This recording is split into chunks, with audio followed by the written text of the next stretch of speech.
Alright, so the tools for shaping a blank. So this is when you're actually shaping the styrofoam or the polyurethane blanks.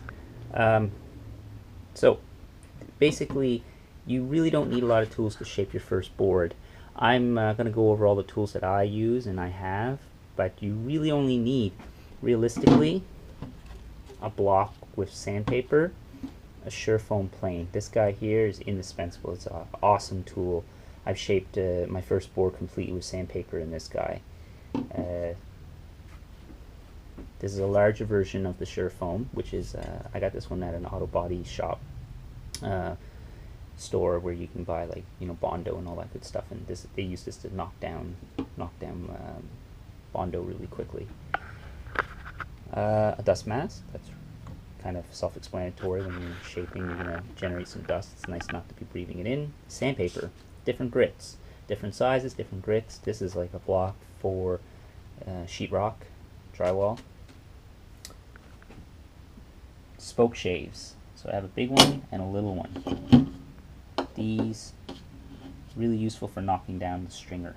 So when you need to remove material from the stringer,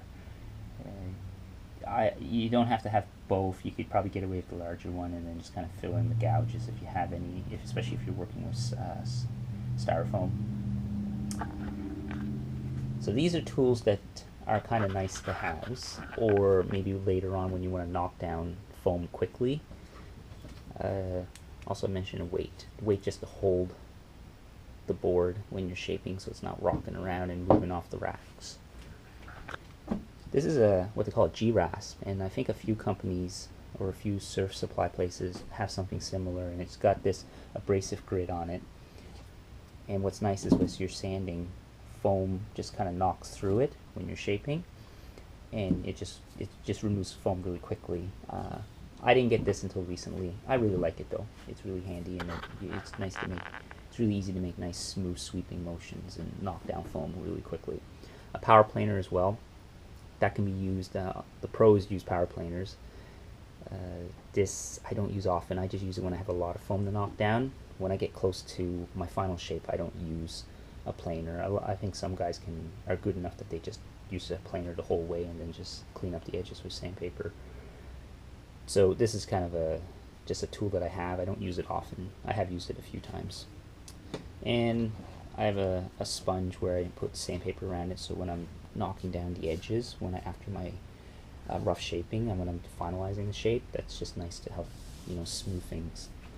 And lastly, I have a couple blocks like this. So this is just a piece of wood, a 2x4, the width of a surfboard, or a little bit slightly wider, and it's got a really aggressive grit on this one, but you can have a few, and it's just nice so that you can run it across the whole board and get nice even, so you can level the board all at once. That's really nice after you've done your shaping with these other tools. So that's really nice. And this is a really rough one for knocking foam down quickly, and I have another one that has a finer grit for the final stages. So those really are essentially the tools for shaping. Like I said, if you're just starting out and you don't want to spend a lot of money, all you need: sandpaper block, sandpaper, a dust mask, and a Surffoam plane, and maybe just a way to knock down the stringer.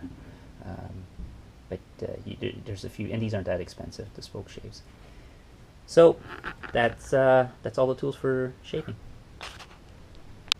Oh, and I forgot to mention one other tool. This is just a little homemade caliper. Just made it out of plywood, just traced out a template, and all it is held together with a bolt and nut. It's got a wing nut on it so you can tighten it. And it's just good for measuring the thickness of the board at various places or in the center. So you want to make it wide enough so that it reaches the center of whatever board you're shaping. You can make a few of these, and they're really easy to make, and they're cheap. So that's a really good tool to have, so you can measure thickness.